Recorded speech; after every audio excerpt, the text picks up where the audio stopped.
No blaming. No excuses. Just real solutions that will really change things. That's real leadership. When somebody gets into management, oftentimes they feel like they are the boss and now everyone has to listen to me.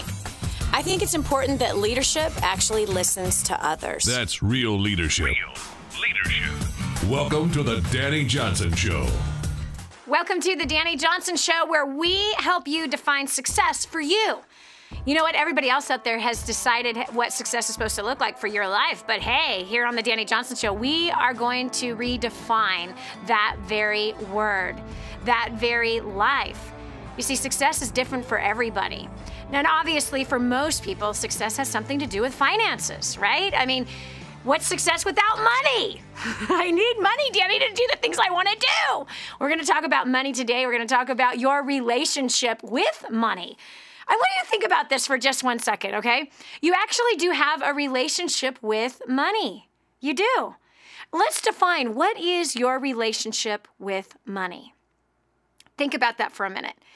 Or could you be that person, for example, that has no idea that you have a relationship with money?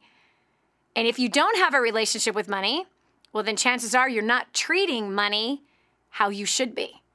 So my relationship with money in my early days is that I was stupid with it. I abused it. Oh gosh, I only used it for my own personal pleasures. I used it for the power it gave me, man. The power to buy all of those diamonds, all of those clothes, those shoes. I don't even want to think about how many pairs of shoes I've bought in my lifetime. I don't want to think about that right now.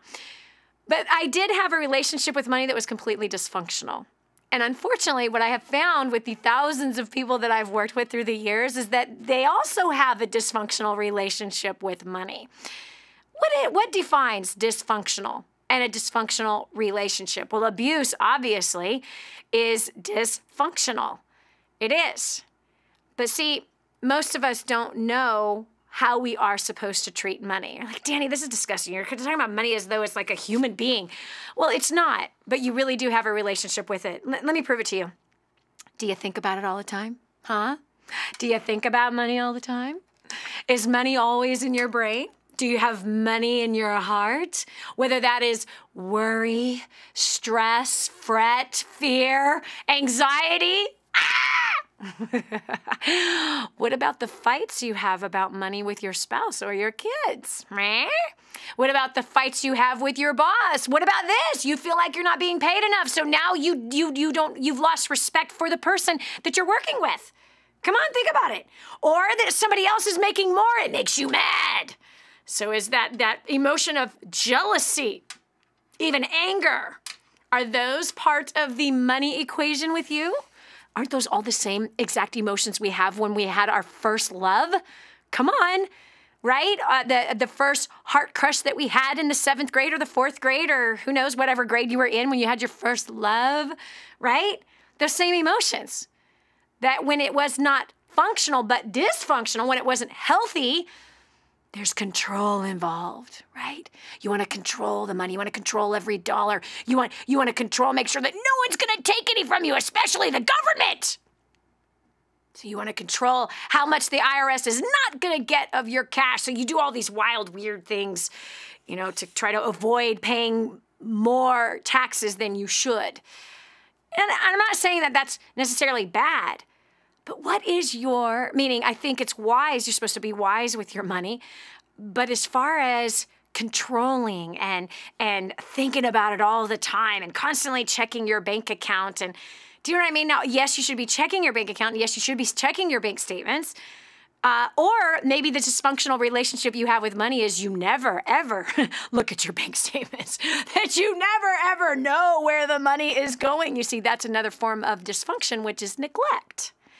That you don't even know how much you owe on your credit cards, right? You don't even know how much total debt that you actually have. This is the dysfunctional relationship, and it is acted out in the form of neglect. That you don't want to see the bills that are in the mailbox, right? You don't want to do that. Why? And again, this is neglect, which a neglectful relationship is dysfunctional. So I would say that most people out there in the world today have a dysfunctional relationship with money. And by the way, the only reason I can talk about those things is because I've lived them all, my friend. I've lived them all. So just be encouraged, because you don't have to stay there. Because if you neglect the relationship with money, that you try to ignore the financial problems, you try to ignore how much debt you have, you try to ignore your financial responsibilities, then it ends up in what? A divorce. I will call that a bankruptcy. It'll end up in a bankruptcy. It'll end up burying you, tormenting you, nagging at you. Gosh, come on. We've all had the nagging bill collectors calling us, right? Or someone we've borrowed money from that is now nagging us for the money at the most inopportune time. We have felt that. But there is a way to have a functional relationship with money. There really is. There really, really is. And we're going to talk about that today. How can we get more wise with money and to not have it control our life, whether it's through neglecting it or thinking about it too much and talking about it too much, but coming into a healthy place concerning money. Money is a tool. Here's a really cool quote by Benjamin Franklin, pretty successful guy, rather influential. He's been dead for a long time and we're still being influenced by this man. Money has never made man happy, nor will it ever. There is nothing in its nature to produce happiness. The more of it one has, the more one wants. He's pretty influential. The dead is talking to us right now through his quote. His words are still alive. It goes to show you how powerful words are. But it's true, isn't it? There's nothing in the nature of that piece of paper or that coin that can make us happy. It doesn't encourage us. It doesn't talk to us, right? No, but it can enslave us. And so today, I want to show you ways how you can have a healthy relationship concerning the money topic, concerning how we spend it, how we think of it. Because I found in my early days that the more I chased money, the more it ran from me. It was kind of like that ever-dangling orange carrot with the hairs coming out of it. Right? There it was. It was so close. It was just right there. It was like within arm's reach. It was in the reach of my teeth. I happen to like carrots. And it's right there, but I just can't seem to get it. Have you ever felt that way about money?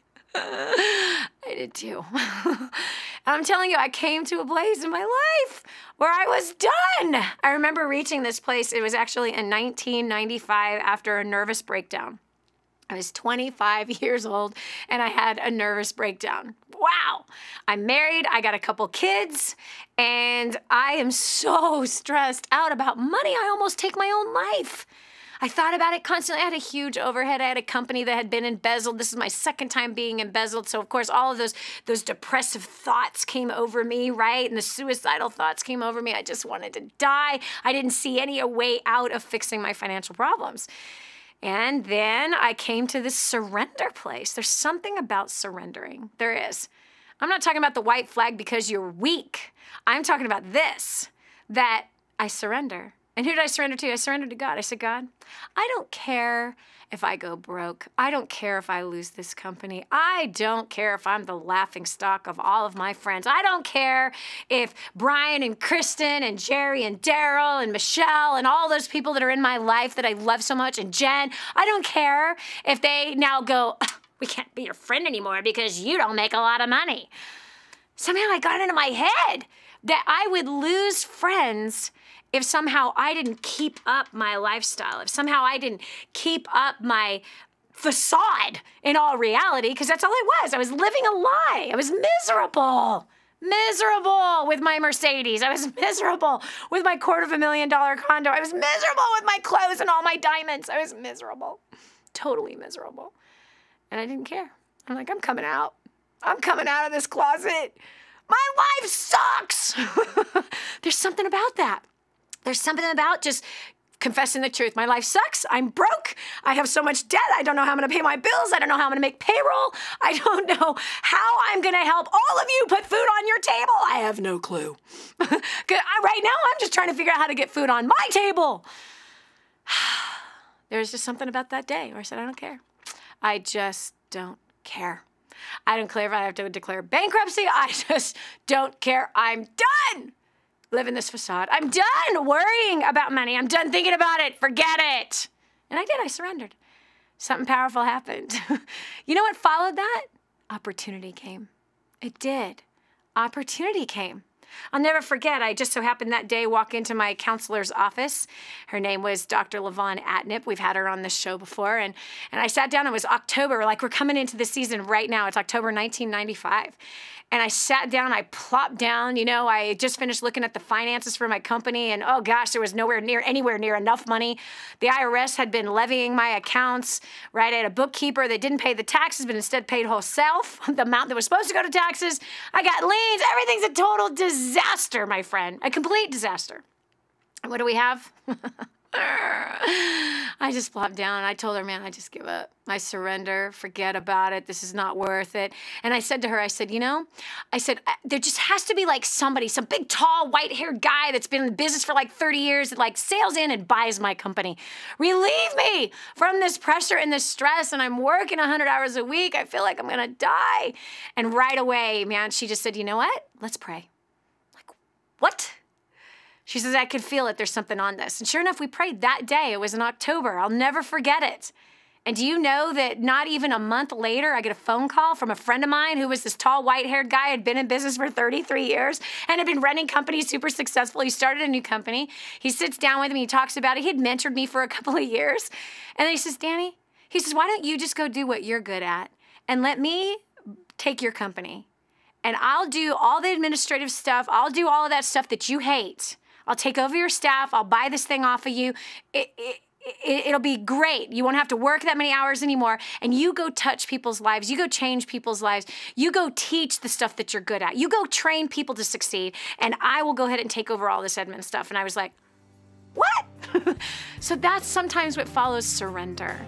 When you get healthy in the place of money and you stop obsessing over it, opportunity and answers seem to come your way. So, in this first segment of the Dani Johnson Show, there's one tip you can use. Quit allowing money to beat you. Quit being abusive with money, meaning spending, overspending, which then it incurs this debt. Then you want to neglect the debt. You want to run, you want to hide. This is a dysfunctional relationship as though it was with a human being. Surrender. And opportunity and solutions will come your way. This is Dani Johnson. We're going to take your call in this next segment, handling the financial issues and your relationship with it right after this. The Dani Johnson Show, helping people just like you make life more enjoyable and rewarding. The Dani Johnson Show. The whole story of how I went from homeless to millions is right here in this book, First Steps to Wealth. I'd love to give you a free copy of this book. Just dial 888-757-8880. You can get your free copy of this book. It's like a real book, my friend. You can get an ebook copy for free right now, or if you'd like to pay the shipping to get this $15 book to your house, I'd be happy to send it to you. 888-757-8880. Get your copy of First Steps to Wealth today and begin on a brand new path of some great success. Now, more of the Dani Johnson Show. Dani, you're ridiculous. This is ridiculous. I have a relationship with money. How stupid is that? You really do, friend. You really do. I do, you do, everybody does. You really do. Think about it all the time. Want more of it? Come on now. Either it's abusive to you or you're abusive to it. Either you're neglecting it. I want to show you how to have a functional relationship with money, but we got to go here. Where did this relationship with money come from? It came from your childhood. It came from who around you, how they responded, what their relationship was with money, whether it was neglectful or obsessive or balanced, like good and healthy relationship about money. So I want you to think about this. What were some of the things you learned about money when you were young? And we're going to see that, wow, there seems to be a pattern that you might be carrying some of those lessons that you learned along with you today, good, bad, or indifferent. But we're going to identify what those are so we can find really good, helpful solutions to money problems today that can change and bring you to a healthy place concerning this thing, this greenback that we have in our back pocket that pretty much is worth nothing anymore because they just keep printing money. But here's the question. What did you learn about money when you were growing up? And who taught you? What was their relationship with money? And how has that lesson that you learned, how has it helped you or how has it hurt you? And this way, together, we're going to learn with each other. Because what's going to happen? We're going to hear these different stories, hear these different comments, and then draw from it, oh, I'm doing that. I probably need to change that.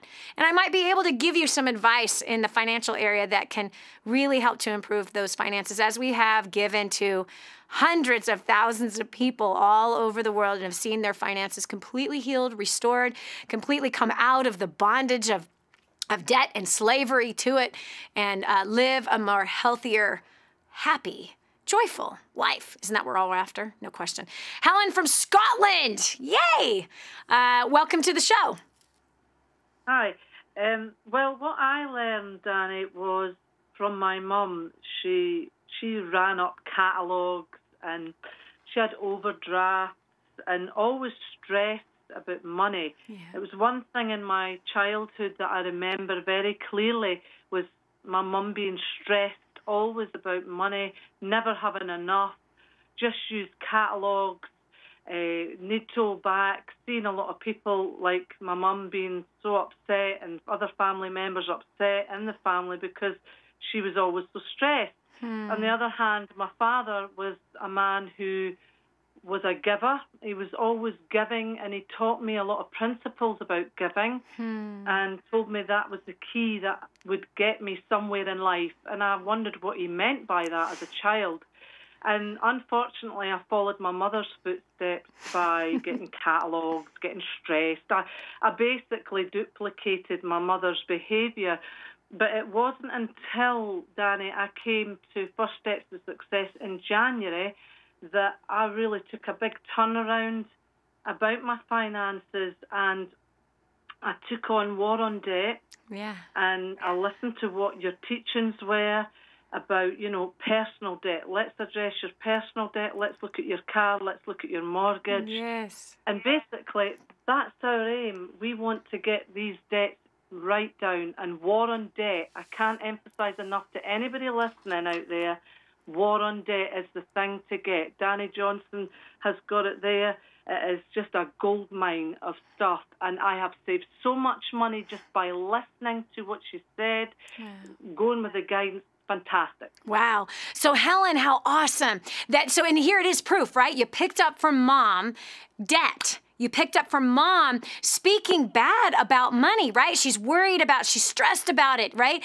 How did that make you feel as a kid? Because there's a mom right now driving down the road, listening to you and I, and she probably just finished having a conversation on the phone with her girlfriend, talking about how they don't have any money and her husband isn't making enough and things are so hard and so tough. And the kids are hearing this just as you heard it when you would hear your mother talk to her girlfriends. How did that make you feel as a kid?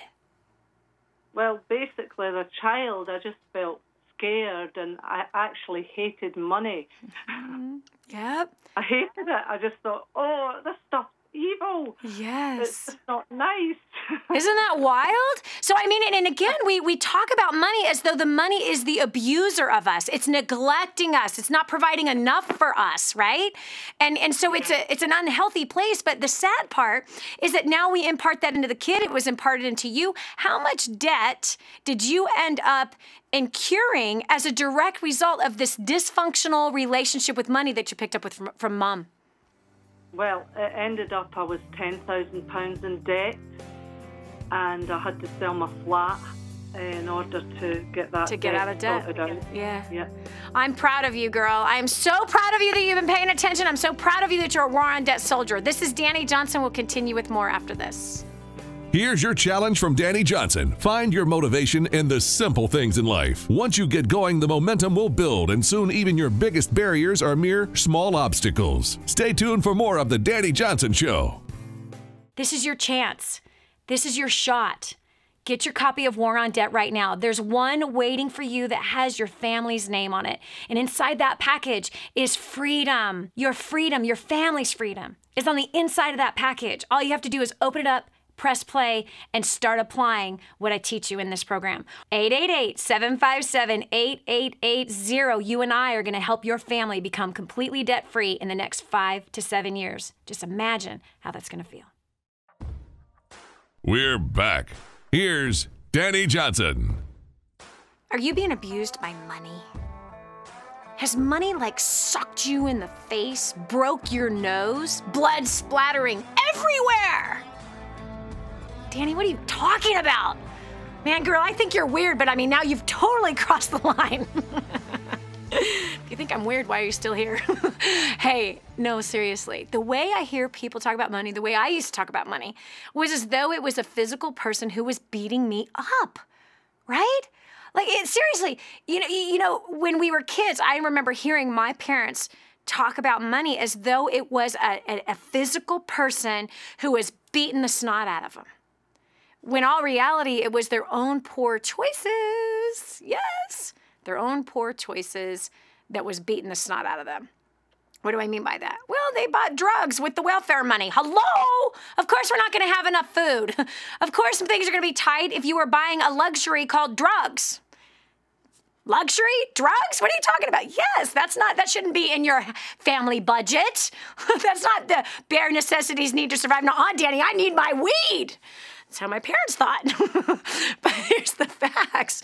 That would be a luxury. But they would, when you hear parents talk about money as, we just don't have enough. We never have enough. We're always broke, right? That's a dysfunctional relationship with money. We have got to change that relationship that we have with money, how we think about it, how we talk about it, how we abuse it ourselves. We abuse money by spending more than we need to be spending, living above our means. We are abusing that money, and then that money then punches us back, kicks us back, socks us back, gets us in the groin, gets us in the stomach, gets us back. It all starts with what we did. Doesn't start with what they did. It starts with what we did. So what were some things that you picked up along the way as a child from mom and dad, their relationship that they had with money? What did they teach you concerning money? How did that equate into your adult life? 844-200-3264 is our number. Again, that's 844-200-3264. We're going to the phones. We got line 5, Canada. Nikita, welcome to the show. So my mom and dad actually never even talked about money. So it's the neglectful. It's the neglect relationship. Dysfunctional in that it doesn't exist. Right? Imagine a person in our lives and they live with us, right? They're around us 24/7, but we never talk about them. Yeah. And then all I had was their behaviors to watch.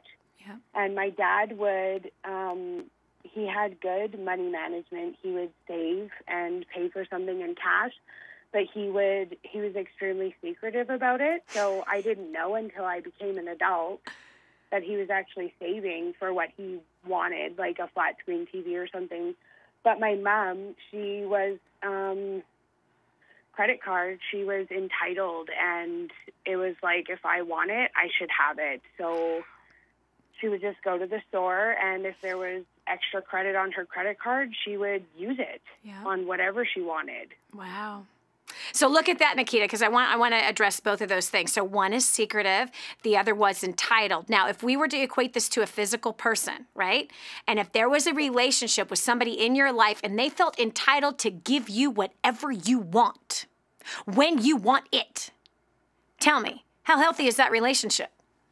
Not at all. Not at all. What ends up happening in those types of relationships, right? So if I was abusive in that way, because that's really what that is, Nikita, you are my friend and you owe me. I want that dress. You're going to give it to me now. I deserve it. I work hard. It should be mine. Give me the money now. How long are you going to stay around me? I don't think for very long.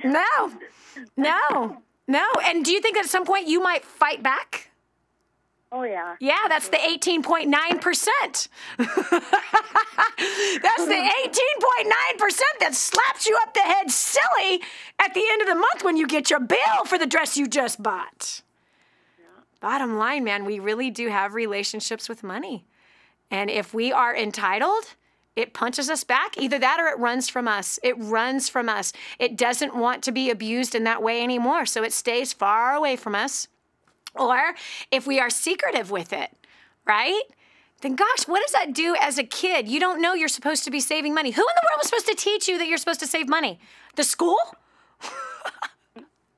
No. So then what does that do? Secrets are hidden. They're hidden.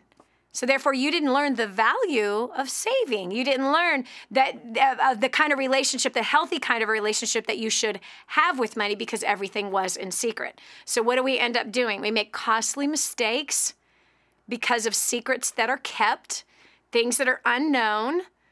We aren't benefiting if they were good, you know what I mean? Or bad for that matter, right? We've been parents that have shared our financial failures, our physical, spiritual, emotional, verbal failures. We've shared those failures with our kids, our bad choices that we made as young people. We've shared those kind of things with our kids. And why? To prepare them not to make the same mistakes that we made so that they can learn from our mistakes. Some have chosen to go in the same direction. Some have chosen to stay far away from the consequences in which my husband and I have had to suffer because of that. So anyway, thanks so much for sharing. Yeah, so let me ask you, Nikita, which direction did you go? Entitled or secret? I'm trying to fight the entitled, but it's really hard. Like when you grow up and nothing was ever held from you. You never learned the value of saving for yourself, so it was always just given to you. Yeah. So now it's like, as an adult and a married mom of almost 2, it's like, how do I manage my money properly? Yeah. You know, to stop going down the entitled route. Mm-hmm. Well, you tell me. You've gone down the entitled route, right? Yeah. How does it feel? Yeah. It's downright slavery. Yeah. Not even, it's like we went into debt for our wedding, so. How much? How much? And a car, about $60,000. Oh! And so we surrendered our car, and we're slowly climbing our way out of the debt, but it's like when we were dating, we weren't in debt, so we were 2 totally different people. And then all of a sudden, bam, on wedding day, we were 2 totally different people. So we've had to completely rebuild a totally different relationship that's pretty much just started off in bondage. Wow. Hard. All for one day. Yeah, all for one day. Wow. And years later, you're still paying for it. Yeah. What do you say to that couple that's engaged right now, Nikita? Oh, please don't go into debt. Yes. Just use the cash you have and go down to City Hall if that's all you can afford. Yes. Yes. Tell me, how would you feel if that's what you had done? We'd be free. Yes. We wouldn't be crying that we couldn't go on dates every week. We wouldn't be concerned that we can't, like, he can't buy me flowers because it just seems like a waste of money these days. It's like, oh, we've got so much debt. Why are we paying $20 for a bouquet of flowers? When in actuality, I probably would love that. Yeah. You know, so it's like, oh, if I could go back and give myself advice, I wouldn't step near debt at all. Yeah. Yeah. Wow. Okay, so climbing out of this debt. Okay, now here's a tip. Now, I understand your husband's making the choice not to buy flowers. He wants to buy you flowers, but he also wants to pay off this debt, right? Mm-hmm. Making a card, drawing pictures, writing beautiful, loving words are so much more powerful than $20 on a bouquet of flowers. He could literally put 12 little pieces of paper, right, and write 12 beautiful things. See, Yeah. that is so much more meaningful than the 20. Because you know, if you would have got the flowers, you're like, but honey, we have this debt. You know what I mean? So it's like a bittersweet if he does buy you that thing. You know what I mean? It's a bittersweet. It's like, oh, thank you. That's so sweet. But we could have put that towards MasterCard. We could have put that to that stupid wedding we had. Anyway. But things like that are just so much more important. We've been conditioned in today's world to buy in order to make people feel loved. That buying does not make people feel loved. It's the heart, it's the time that is behind it. And so if we could, I much rather hear the words, the encouragement written down on something, or the time spent, the loves, the hugs, the eyeball to eyeball, the mouth to mouth. I'd much rather have that than if I was suffering in the debt that and as I was before, suffering under that horrific debt and that slavery of it and having no way to pay it. Those words are so much more life-giving. Oh, thank you so much, Nikita, for sharing that story, and I love it. Yes, people do have entitlement with money. And entitlement, people, if you've got someone entitled in your life, you get tired of it eventually, and it starts to fight back. And when it comes to money, the way your entitlement is fighting back is with your debt. It's punching you in the face. It's tormenting you at night. You, my friend, need to get free from that entitlement so that you can punch back, annihilate that debt, and live as a free person. This is Dani Johnson. We'll continue with more right after this. Hey, have you done a favor for your best friend yet? Then do it now. Share this program with them. The Dani Johnson Show, helping hundreds of thousands of people just like you make life more enjoyable and rewarding. The Dani Johnson Show. Call now, 888-757-8880. I'm going to send you our report on how to feed your family on $100 a week. Get this hot thing in your hand now, and you can begin to save hundreds of dollars just on your food bill. No clipping coupons, no way. I'm talking about simple little things that still, even my position, I'm still able to feed my family on $100 a week or less. You are going to learn how to do the same thing. 888-757-8880. Call now. Get your copy of this report. We're back. Here's Dani Johnson. I found that I thought about money all the time when I didn't have any. Yep, boy. Gosh, I remember my very first business when I was 19. I was failing so miserably, man. 6 straight months of just complete failure. I wasn't making anything. I was living off of my credit cards. I was using my cards for business expenses and my personal expenses, just digging a hole that was deeper and deeper and deeper. And I thought about money all the time. And then I had gone to this training seminar that then I started to learn business, and I kept going back to these training seminars. It cost a lot of money to do that, but it was the best thing I ever did for myself. So then I started making money, right? I made 50 grand in 6 months. Wow, a ton of money for me as a young, now 20-year-old. Well, do you know what happened? I found myself still thinking about money all the time. Here I thought that when I was broke, that if I made enough money, I wouldn't be thinking about it all the time. But then when I started making money, and then eventually I went on to make $1 million, I still thought about money all the time. In fact, this went on for 10 years. 10 straight years. Until I got hit over the head by a club. You see, if you're somebody that was like me, and you are thinking about money all the time, you're addicted to it, you're addicted to spending it, you're addicted to the power and the feeling that it gives you whenever you make that purchase. If you are completely emotionally dependent on it, or you feel that somehow it owes you because you deserve to have that freedom, and if you have reached that point that no matter how much you make, it's never enough, this is a sign of greed.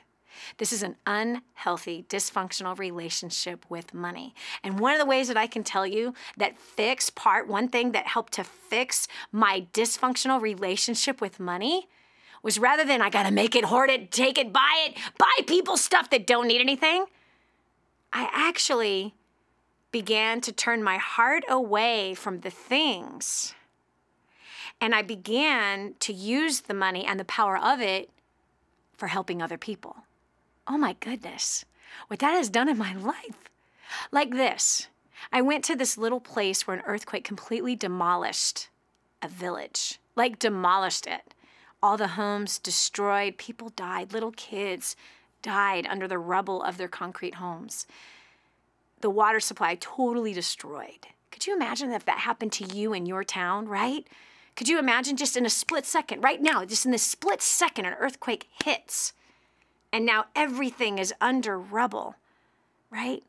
People are screaming, people are crying. You're looking for your loved ones. You can't find them. The water supply is destroyed. It's filthy. It's nasty. It's got disease in it. The crops are demolished. Man, could you imagine how hopeless you would be in that place? That's exactly what happened to Fida. Fida was in that place where loved ones were screaming around her. She couldn't help them. People died that she loved. Her house was demolished. There's no food. There's no water. Fortunately, some of her children survived, and then she produced more. But for the last 4 years, and now she has 9 children, she's not had a stable way to provide for them. Now, here's what you can do. If you're one of those that you want to like kill this greed, that just this thing in you, this unhealthy, dysfunctional relationship that you have with money, now what you can do is turn the greed into giving and help to restore an entire village and really help someone who's actually in need, who actually really is in crazy level of painful poverty. You and I are not in painful poverty. That woman is in painful poverty. And we could build her a brand new earthquake-proof home for only $6,400. That's what we can do.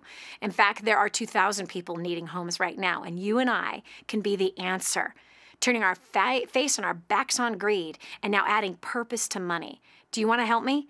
Go over, or for better yet, you want to help Fida and her 9 children and the rest of the people in that village? Go here, kingsransom.org. Again, that's kingsransom.org. And give what you can, $1, $2, $10, $100, $1,000, $6,000, $60,000. We've got a goal to restore this entire village. We're going to build a sugar plant that will provide 200 jobs. 2 new clean water supplies are going to give great vitality of clean, fresh, pure water for the rest of these 2,000 people's lives, as well as building homes for all of these families. 20 families have already moved into their brand new homes for the work that we've done so far this year. And if you're really serious and you want to help build a home, I'd love for you to join me in Haiti coming up in December. So go to kingsransom.org. You can also call and make a donation right now. If you call 888-291-7123. Again, that's 888-291-7123. Kadwa Haiti is the project that we're working on. Kill greed by giving to those in need. Again, kill greed by giving to those in need. Kadwa Haiti. Let's do this together. What an awesome thing. Don't raise greedy kids. Tell them about these families who have no home. Your kids will jump up to the challenge, empty out their little piggy banks to be able to give to somebody else. 888-291-7123 or go to kingsransom.org, kingsransom.org, and give what you can right now for the Kadwa Haiti project. All right, we're talking about dysfunctional relationship with money, things that you heard as a child. You see, chances are if you suffer from greed and always thinking about money, never making enough, good chance your parents might have been that way. So we are discovering, or taking the lid off, looking underneath that car, looking inside the engine of your mind and discovering how was this engine concerning money put together in you?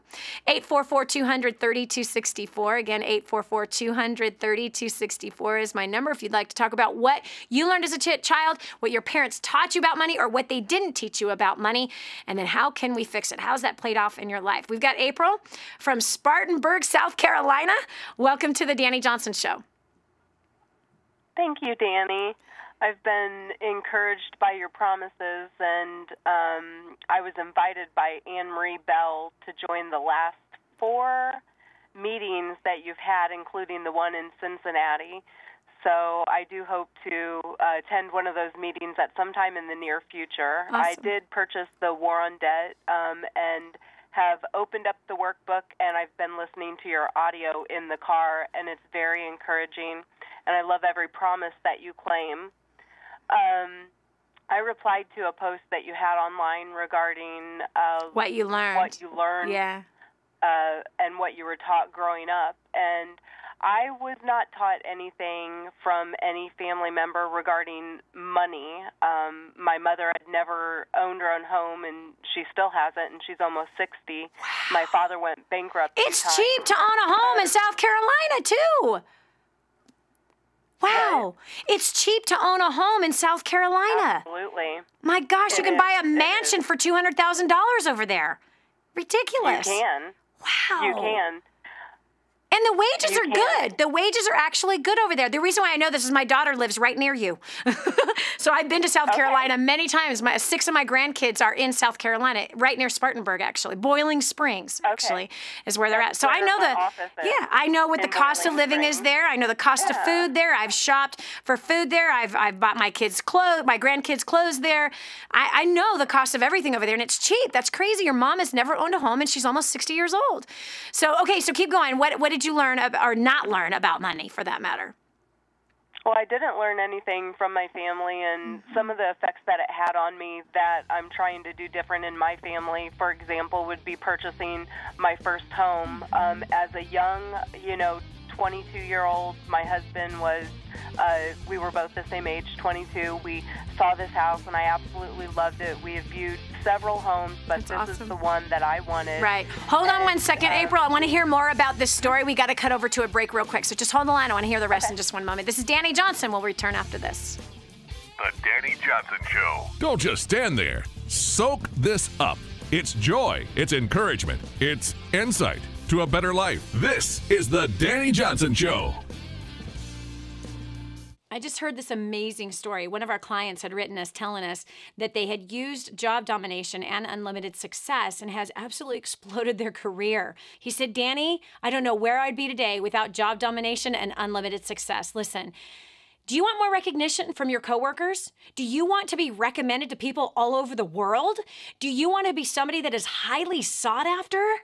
Listen, if you're in a dead-end place where this gentleman found himself, but then learned new strategies and changed everything in his work life, and obviously this has resulted in higher bonuses and pay raises, you're next. 888-757-8880. Get your copy of Job Domination right now.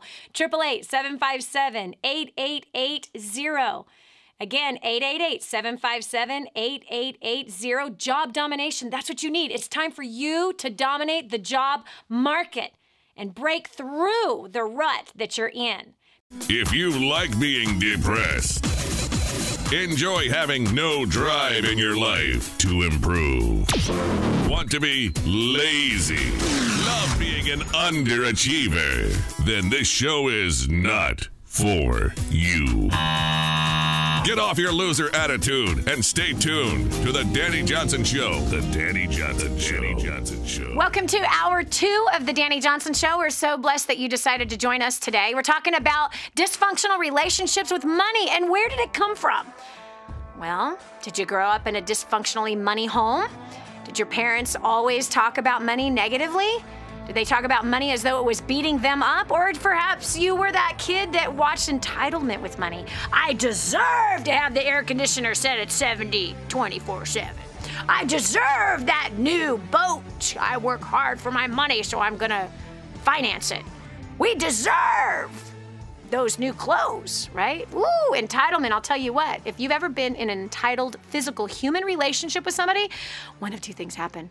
The one feels very taken advantage of and begins to fight back. Bad idea. If you abuse people, they will turn around and abuse you. It is a fact of life. And guess what? If you abuse money, money will suck you in the nose, break your nose. It'll kick you in the teeth. What do I mean by that? 18.9% interest rate on those credit cards that you'll have for the rest of your life?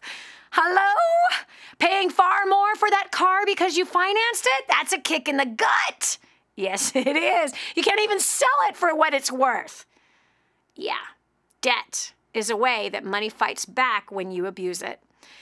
Dysfunctional relationships with money. How do you come out of it? How do you fix it? Well, one of the things is you got to identify what is the relationship you have with money and stop the action.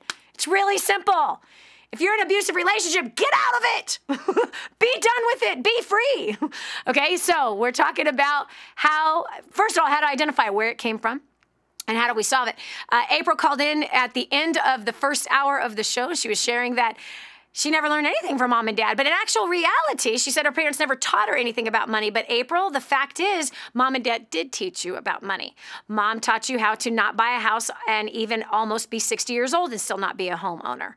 Mom and dad taught you how to be broke. is what they taught you. By their example. You see, we don't only learn by words. We learn by actions. We actually learn more by actions than we do by words. Come on, we've all heard the saying, right? Your actions speak louder than your words. So they actually did impart into you some kind of financial knowledge. So was there a lot of money around or not? There was not a lot of money around at all. There were many times we honestly didn't even eat whenever I was young. Same here. My mother was very broke, and she would accept help from no one. She tried very hard to make it on her own, and at times she could provide, and other times she couldn't, at least for our needs. Right. My father wasn't, really in the picture. And so she was a single mom. She was a single mom. Wow. My parents divorced when they were 2. My dad always had money, and it was always fun when he came to town because he always took us out the one time a year and bought us anything we wanted. He would always give us, like $20 for every A we made, and so it was always very nice to see him whenever he would come in town and take us out because we got anything we wanted, and then he would drop us back So off. you and your husband were 22, and you wanted to buy a house. You found a house that you liked, and you bought it. And you bought it. That's awesome. We did. And so when we went into our home, we thought, for me, it was the most beautiful thing I'd ever seen. I loved it. I loved the neighborhood. It was 14 miles from downtown St. Louis, and the price was, looking back, I knew that we could have got that house for about $30,000 less than what we got it. But with being 22, not knowing technically anything about purchasing a home or the things to look for that were wrong with the home, because we now call that home a lemon. It was yellow. It's called a lesson. It's a lesson. The home was a lesson. And you know what? Here's the reality about it. My first home I lost money on also. And so listen, either we're going to pay up front for an education to learn how to properly deal with money, to learn how to make investments like into real estate or business or what have you, or we're going to learn on the back end by our mistakes. And so however much that mistake cost you, my mistake cost me more than $100,000 on my first purchase. That was my lesson. That was my education. If I had paid up front and went to some real estate investing seminars, I probably would have spent a lot less on the education and would have learned more. And so, in fact, this is what I say to you, April, because you said you've been invited 4 times to First Steps to Success, just like the one that's coming up in Cincinnati. The time's running short. And this is what it is. First Steps to Success is an opportunity to learn up front so that you don't waste money later. That's the whole point of a First Steps to Success. Not only going to teach you about money, not only teach you about business, not only teach you about the workplace and how to grow in it. You see, we're either going to learn the hard way or we're going to learn the easy way. And most people choose, unfortunately, the hard way. It's really funny to me. People get into business, but they won't go to seminars learning how to succeed in business. So what do? They lose money. They waste time. They end up closing the doors. Why? Because they would not invest into an education. I'm not talking about formal education going to business school, because often the people teaching in business school have never had a business, so they can't teach you the experience of having a business. But people who have successfully owned businesses can teach you how to own a business.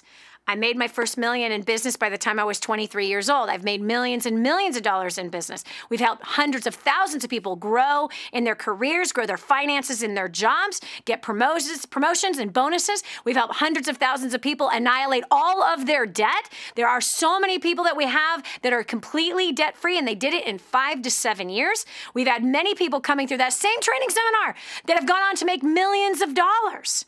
And so again, they paid up front to learn how to succeed up front, or they had to pay on the back end. One of my clients, in fact, he paid the hard way. He was $285,000 in debt, had a stroke, lost a child, marriage was a mess. He's 33 years old and his life is a disaster. Life had beat him up because he lacked the knowledge. He lacked the true knowledge that he needed to succeed in business and with his family. Well, after a year and a half of First Steps to Success, Man's completely debt-free. He's paid cash for several houses. He's gone on to make $1 million a month. He's an internet marketer. He's been on ABC's Secret Millionaire. He now has 4 children, a beautiful wife, a beautiful marriage. He really is like the model man. He really is an incredible man of integrity and honor, and gives millions of dollars away to taking care of the orphan. But prior to coming to that same seminar your friend's been inviting you to, he was a mess. He was a mess. He got beat up by life. Why? He lacked knowledge. He lacked understanding. He lacked the application of what to do with his life. He grew up just like you. Parents didn't teach him anything about money. They had a bad relationship. They had a bad relationship with money. They had a bad relationship in their marriage. Bam! So that's what we then bring into our life. So for however long you want to suffer, April, the choice is yours. You're either going to pay up front or you're going to pay on the back end. That choice is yours. So the lemon, you learned a lesson from that. You probably paid a whole lot more. As you said, that was a $30,000 or more lesson. In fact, April, I want to ask you, you obviously are not living in St. Louis right now. I hope what I'm saying is making sense to you, because you didn't know you at least paid $30,000 more for the house than you should have. How much total has that house cost you, that lemon?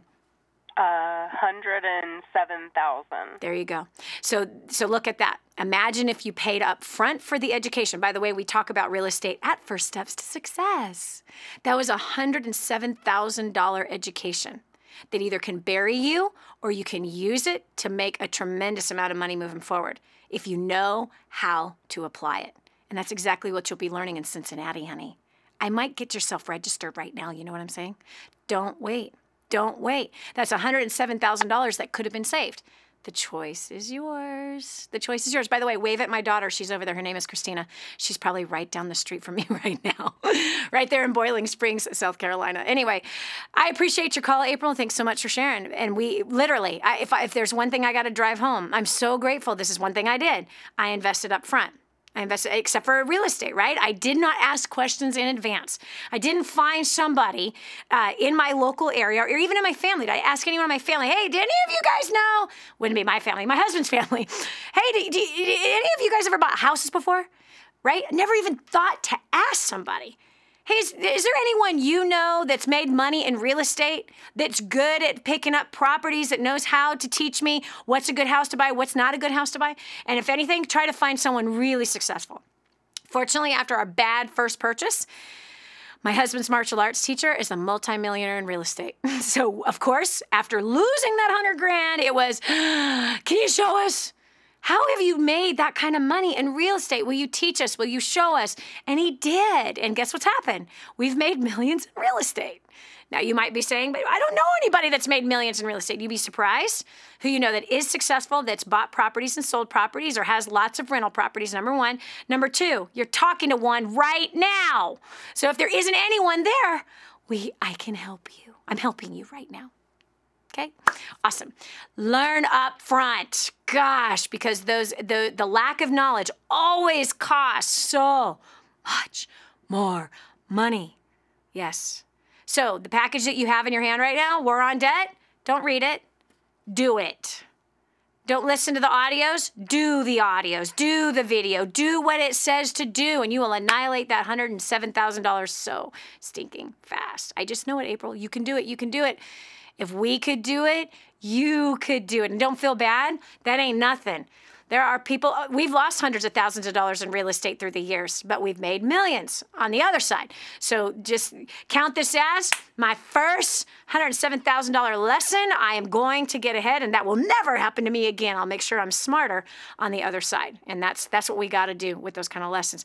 This is Dani Johnson. We're talking about dysfunctional relationships with money and how do we come out of that and get healthy. So if you caught anything from my conversation with April, it's this. You want to pay up front so you don't lose in the end. Knowledge is so powerful and so important to gain. And who from? Not from a book. You get what you pay for. I went to trading seminars to learn about business. I went to those seminars that taught me how to think differently about money, how to think about business, and how to find people that could show me how to succeed in things like real estate. So very grateful for that education. And that education is going to pay off for you as well. So begin to network, begin to ask questions. That's one way. Get teachable. Get teachable. Humble yourself. Weigh your ego with your bank account. Figure out which one weighs more. It's probably your ego. Lay down that sucker and start to ask for help from people that can guide you and direct you. Start learning, start reading books, start listening to audio, start going to seminars. I promise you it's going to blow your mind how successful you will become. This is Dani Johnson. We'll continue after this. No matter what you think, feel, or imagine, if you want to make things right in your own life, you have to focus and believe. Stay tuned for helpful advice on life on The Dani Johnson Show. The whole story of how I went from homeless to millions is right here in this book, First Steps to Wealth. I'd love to give you a free copy of this book. Just dial 888-757-8880. You can get your free copy of this book. It's like a real book, my friend. You can get an ebook copy for free right now, or if you'd like to pay the shipping to get this $15 book to your house, I'd be happy to send it to you. 888-757-8880. Get your copy of First Steps to Wealth today and begin on a brand new path of some great success. Now, more of The Dani Johnson Show. Dani, it doesn't matter what my relationship with money. You're crazy. It doesn't matter.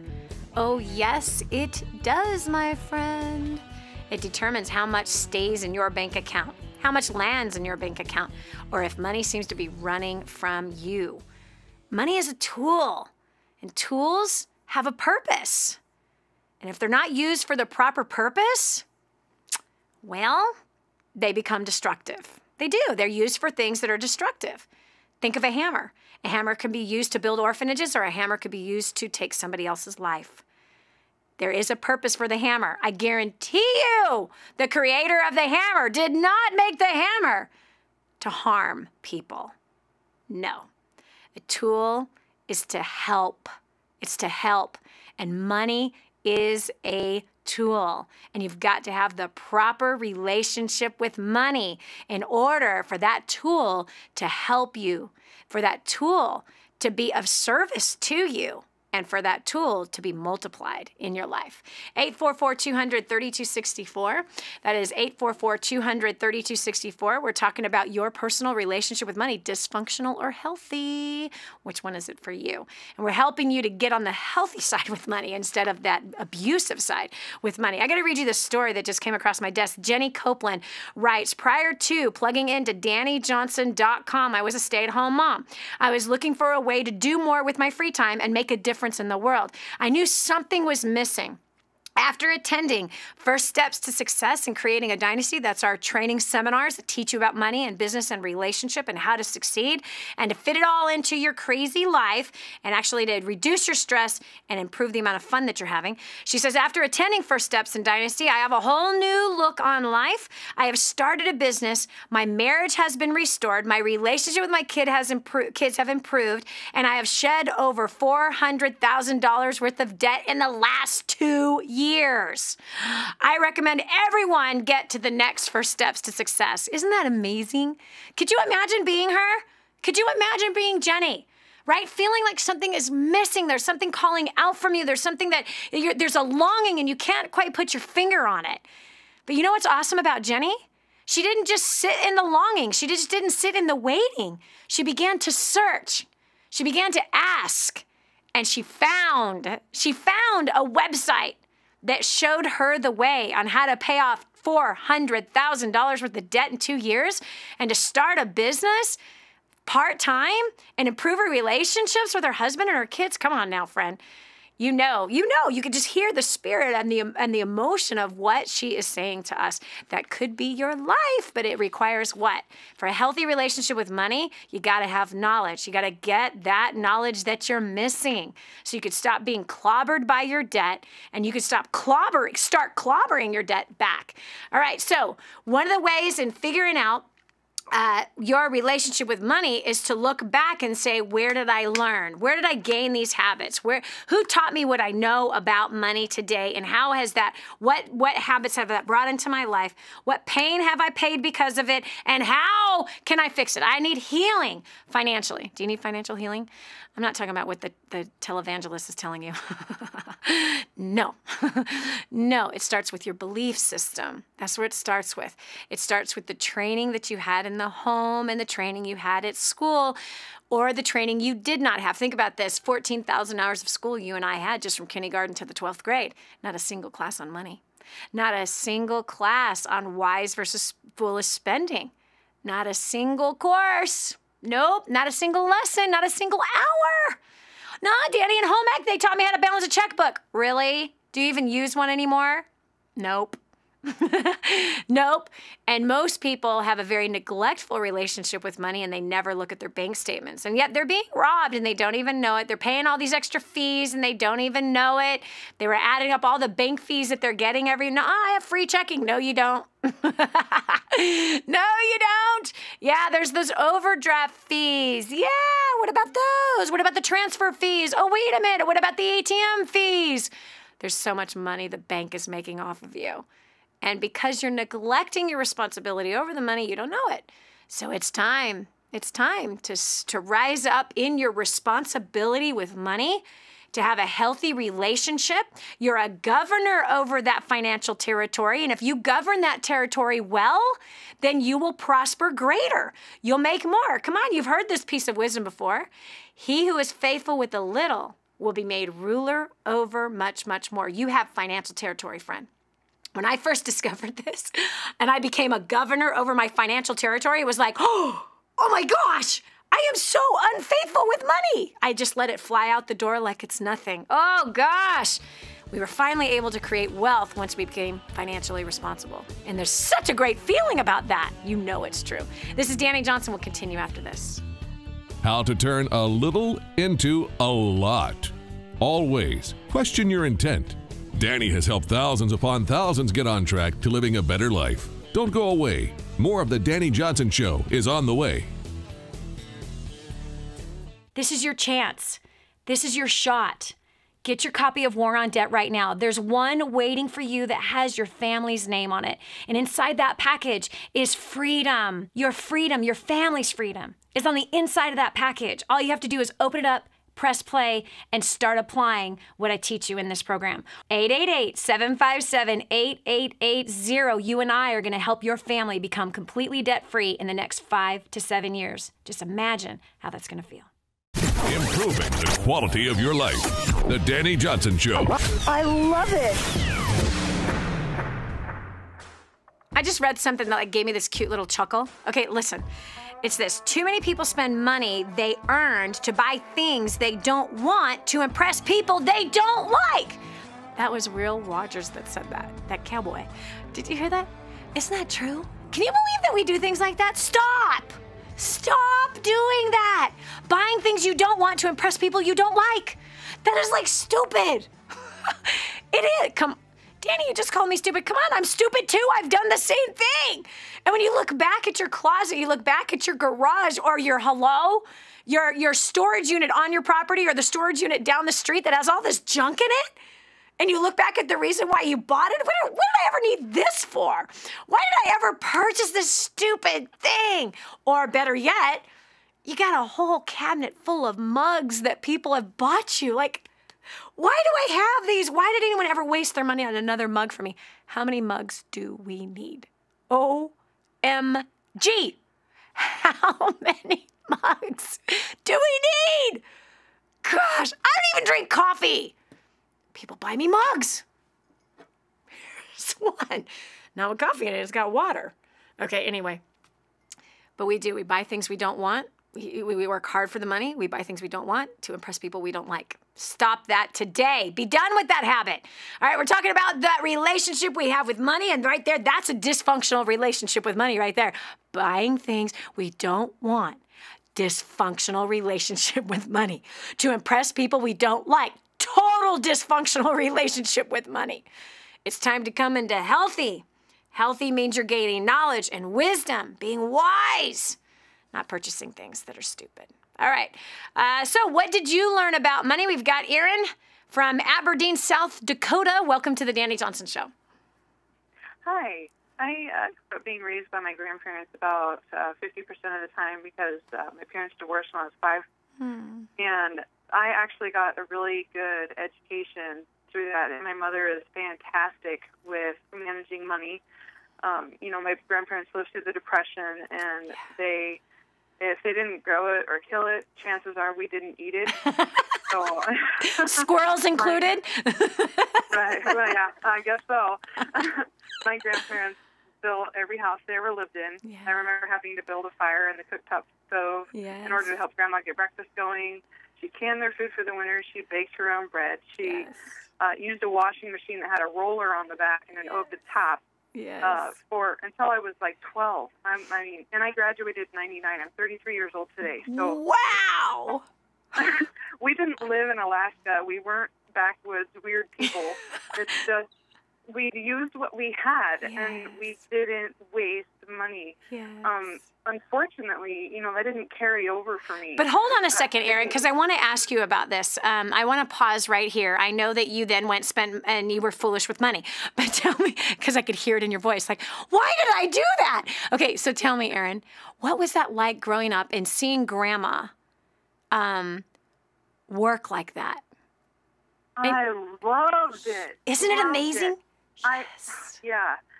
Today I do a lot of that myself, and some people look at me kind of cockeyed and half, you know, I don't know, half baked or something. They think I'm weird, but it's like, what, I'm weird for saving $500 a month for doing this myself. Yeah, exactly. Exactly. But there's like this incredible value, and you know what it is? It's excellence. Grandma taught you excellence.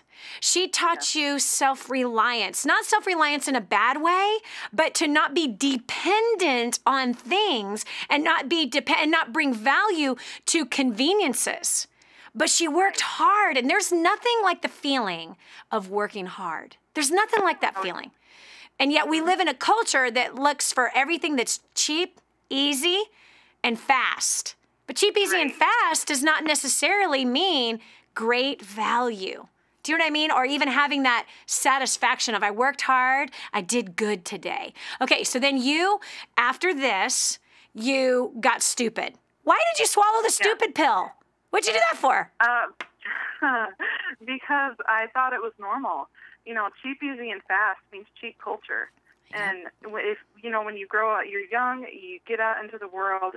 My grandparents and my mom did the best they could, but they didn't teach me how to do what they were doing. Mm-hmm. And it's not their fault. I was at the age where I could say, hey, how do you do this? That's true. And I just didn't. And so I went to college, and naturally they have money sharks there that are trying to get you to sign up for credit cards, and that was the first thing I did. And did you ever ask your mom or your grandparents if you should get a credit card? No, because I was of age. So of course not. Of course I'm not going to ask for financial advice from people that manage to save money and work hard. No, I'm 18. I'm making my own decisions, and everyone else is doing it, so why not? Ugh, doesn't that stink? Exactly. They did help me buy my own car, you know, but we're at a place today. We're $124,000 in debt, but I'm determined to get out of that in 18 months or less. Yes. I know we will, because I have all of this background, this foundation that's fantastic, and I just have to tear everything else down that's crap. Yep. So what would you say is some of the crap? What's some of the crap that you've accumulated through the years that has put you $127,000 in debt? Honestly, my biggest regret is, I mean, aside from credit cards, I just think those are stupid anyway, but aside from that, is student loans. Mm-hmm. To be honest with you, I got this education. I have a associate's degree in IT. It is useless. I'm a homeschool mom, and I don't use it at all. It is a worthless $32,000 that I spent, and I'll never do that again. Okay, now hold on one second. Let me ask you this question. Now, how would have Grandma had done the going to school thing? How would she have done it? My grandparents would not have done that. They would have used the experience that they had, and they would have worked within the boundaries that they already had.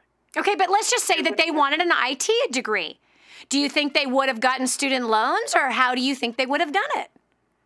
No, they would have paid for it That's out of their own pocket. Whether that meant getting a second job, right, and going to school at the same time, working full time as the time of going to school, right? You see, their generation was not afraid of hard work, and if they wanted something, they worked for it. Versus biting the carrot of here, get it now, pay later. And so that's the difference in the mindset. So I believe that if grandma or grandpa wanted that IT degree, they would have worked their bones to blood to get that degree. Now, do you think they would have used the degree if they had worked it like that? Oh, yeah. Oh, yeah, honey. A lot of the reason why kids don't use their degrees is because they didn't pay for it. Yeah. They have a debt. Or they have a debt for it. Well, and look, but they have a debt for it. So tell me, how does the debt feel for the education you got? Is it positive or negative? It's absolutely negative. It's very oppressive. So then why in the world do you want to use the degree that's oppressive? No. Do you see what I'm saying? It's oppressive. It's awful. You feel so bad that you got this $32,000 worth of a giant monkey that's just, sucking the life out of your lungs before you even take a breath in the morning. And, so I'm going to go work in the field that I have this terrible, painful experience from? A lot of people don't. And I believe that's part of the reason is because it's painful. The degree represents pain, suffering, suffocating, drowning, being beaten up by that sucker. And that's why people don't use it. But here you are, and you're now saying, we're $127,000 in debt. How do you plan on paying that debt off? We're going to work for it. Mm-hmm. Mm-hmm. We're going to work for it. And number one, you said you have a goal. You have a goal. You have a plan. That's what it takes. Yep. That's what it takes. Part of that plan is War on Debt, and I'm so thankful that you've put that program together because that's what brought me back to my roots, and I'm just so thankful that I've been awakened, I guess, because I've been asleep, lulled to sleep by all these other conveniences. Yes, I guess.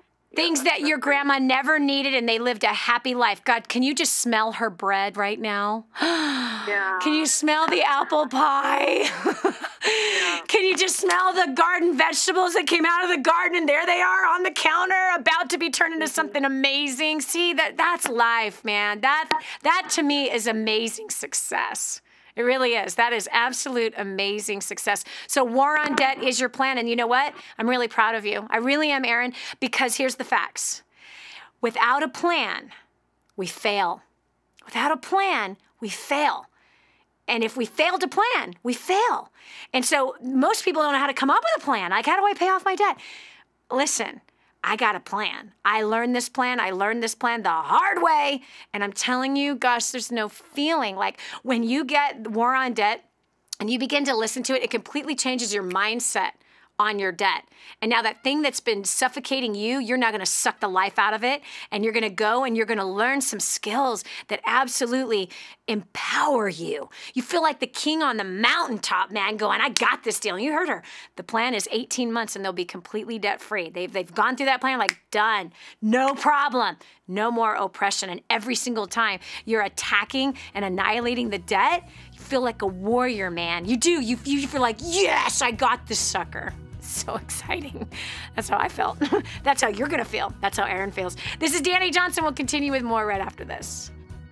Let go of the past and hang on for what's new and exciting and about to come into your life. Stay tuned to The Dani Johnson Show. There's more to come. Call now, 888-757-8880. I'm going to send you our report on how to feed your family on $100 a week. Get this hot thing in your hand now and you can begin to save hundreds of dollars just on your food bill. No clipping coupons, no way. I'm talking about simple little things that still, even my position, I'm still able to feed my family on $100 a week or less. You are going to learn how to do the same thing. 888-757-8880. Call now. Get your copy of this report. We're back. Here's Dani Johnson. Imagine your perfect financial situation. Imagine it. Because if you can't picture it, you'll never get to it. You won't get to it. You see, if our personal relationship with money is neglect, we're ignoring it. We're trying not to think about it.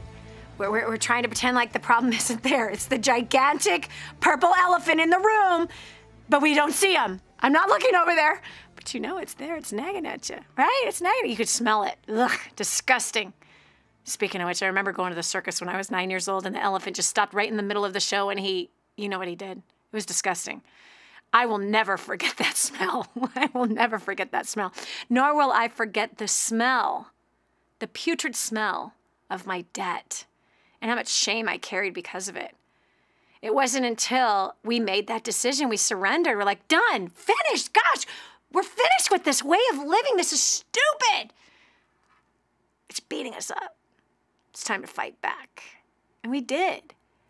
And I will never forget the beautiful aroma of annihilating $100,000 worth of debt within just a few months. By what? Selling a house we should have never bought, yeah? And taking the amount that we made on that house and, canceling the credit card debt, canceling the cars that were financed. We just wrote the checks and wrote it all off. Bam! Goodbye. Man, it was empowering. It was really empowering. But it wasn't until we got a financial vision that we said, we don't want to live like this anymore. We want to have low expenses, live in a small house, live with, a house that doesn't have a $500 a month electric bill. Lord have mercy. All of these things, these gadgets, these things that we buy, and all these rooms that we have that are just filled with more junk just adds more and more pressure. But man, when you come to that place, you're like, sell it all. I'm done with this. Oh, that's just so freeing. Seriously, it's like I remember sitting out in my little house now and stepping out on the back porch and wow, smelling the grass versus the big giant house that I had on top of the hill that had 1,000 flowers. I could not smell those flowers. All I could see is the dying ones. That's all I could see is the rose bushes that I needed to trim. I didn't enjoy because of all the debt, almost $1 million worth of debt that we had hanging over our heads, right? Gosh. But man, when you get out from under that and you get out from under the pressure, whoo, you can smell flowers. You can smell your husband's scent. You can smell the dirty diaper in your kids' pants versus the stress that is just suffocating. All right, we're talking about what we learned as a kid, our financial dysfunctional relationship, and how do we come out and get healthy? How do we cross over? Christy from Vancouver? Tell me about how were your parents? What was the financial education you got that then built your belief system, and what was the result? Well, my parents kept money a secret. Mm-hmm. I didn't even know how much my dad made, and there was no talk of budgeting or bill paying or anything. Where did they expect for you to learn how to do those things? I have not the slightest idea. And then my dad was out of work for 2 years, wow. So we had no money. Wow. We're soup kitchen eating as well as a whole host of other things. And how did that feel as a child growing up in that situation? Oh, well, that situation I swore I'd never allow my children to experience. Why? Fortunately, not having been taught anything about money, right? That plan didn't work out so well. Isn't that funny? But let's go back. I want you to tell me how it felt. I know the decision you made that I would never do this to my kids, but why? Why did you make that decision? Well, it's even as a kid, it's shameful. You look at the other kids that you go to school with that can afford the new clothes, and I was wearing my brother's hand-me-downs, and wow. They're having Christmas, and we're eating in a gym. Yeah. How did that feel, having Christmas in that gym? It was tough. You're thankful that there's turkey, but it's also very demoralizing. Yeah. You were embarrassed? Embarrassed and shamed, but I didn't understand because money wasn't talked about. Yeah. So money was kind of like that secret evil thing. Mm-hmm. Because money hurts your family by not having it. I once asked my dad, and he yelled at me and said, "We don't talk about money, and you don't need to know how much I make." So then what did that produce in your life as you got on your own and went after your own life? Well, it's a love-hate relationship. right? It's a lot of avoidance until you can't avoid it, and then you go and you look at your bank account and you try and figure out how you're going to pay all your bills, and you see where Peter is so you can borrow from Peter to pay Paul. So let me ask you this. Are you having the same, you know, in that moment, right? You ignore the money. It's the secret thing, right? It's the secret evil. We're not going to talk about it. We're not going to pay attention to it. Again, that's a dysfunctional relationship with money. We've all had it. It is. It's totally dysfunctional. If we ignore somebody in our life, it's eventually going to hit us over the head, or it's going to run away from us, and that's what money does. It hits us over our head with debt, or it completely leaves. That's what happens with the ignoring money relationship. So tell me, as an adult, right? And again, you've like ignored money. Like, I'm not going to look at my bank account. I don't want to know. I don't want to know how much I owe. Did you have that same manifestation as that little girl that was in the gym? Except now it's fear as well. Well, I'm pretty sure you probably had fear in the gym, that you were afraid that any of your friends from school, that someone that knew you might see you there. True. You just probably don't recognize it as fear right away. But yeah. More than likely, you were looking around hoping that you would not know anybody. No one was there. And Yep. no one would, because we were pretty much, you know, soup kitchen fed for that Christmas. Yep. So fear, tell me how that feels concerning money. Well, that's the avoidance piece. It's too scary to look at. Yeah. So you avoid and hope it's going to go away. Of course it doesn't, and then the phone calls start coming, and the door knocking starts to come, and then you're placed in a position where you have to face it. Yeah. So you take a deep breath, you go into the bank account, you figure out, like I said, where's Paul, because you need to borrow from Paul to pay Peter. Yeah. Kind of get it managed for that month, and then go back into it's scary, I'm going to hide again. So where are you today concerning finances? Well, this year's been a rough year. At the beginning of the year, my entire house burnt to the ground, and we didn't have any house insurance. We lost everything. Oh, my gosh. So it's been a year of trying to get back on our feet. We've been, we have to replace everything, but my current husband's job doesn't pay enough to manage the household bills, so I've now picked up 3 jobs with a 4-month-old baby and a 19 and a 16 and a 12-year-old other child. Wow. So now it's just about scrambling to try and get back kind of on our feet again this year. Yeah. Let me ask you this. Do you really need to replace everything that was in the house? Oh, and no. Well, Exactly. and no, and we're not. Exactly. We can Because you find I didn't need all that stuff. I probably should have not bought a lot of those things, and imagine the money we would have had in the account if I hadn't bought those things, right? Yeah. There's so much, right? So much of clothes, so much of food, so much of gadgets, so much. You know what I mean? That when we look back, when we've lost everything, and again, that's called a reset, honey. It's just a reset. And now you get to make new financial decisions moving forward of what is important and what's not. And therefore, you'll have a completely different outcome this time around, so that you don't end up where you don't want to be, but you go exactly where you want to go. This is Dani Johnson. Thanks so much for joining us today. We'll talk to you tomorrow again with another important topic to help you redefine success. We want to thank you for listening to The Dani Johnson Show. We hope you found inspiration, answers, and hope to renew your happiness in life. Join us again on the next Dani Johnson Show. I remember being homeless and broken in every way, and being overloaded with financial pressure, the pressure that I was a failure, the social pressure, everything that I felt like was crashing down on top of me. And at the same time, I felt so alone until I learned the strategies of first steps to success.